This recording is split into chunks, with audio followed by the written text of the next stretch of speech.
بسم الله الرحمن الرحیم. نام من وینوار دیگه لو پول خوزینو رو دهنه بسیار و علامت درباره جان پیغمبر مکین به نام خدا مزون و دلوان دو دست بگیر.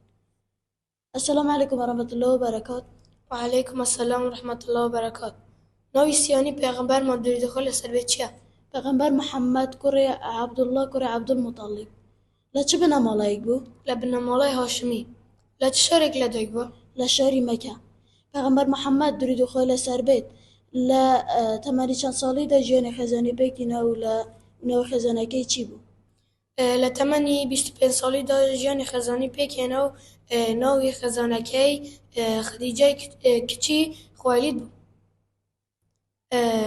لچند سال پیغمبر من درود خال سر به لچند سالی دا وحی بوهاد و لکوه. لتمانی چل سالی دا خواه و رواحی بنارد و لاشکوت حرا. دتوانی فرموده که پیغمبر ما درود خلا سر به بو باز که باز لا یکسانی دکد. بله.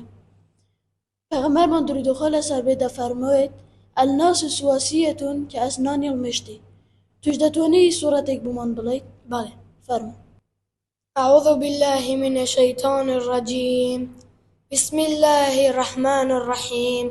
والضحى والليل إذا سجى ما ودعك ربك وما قلى وللآخرة خير لك من الأولى.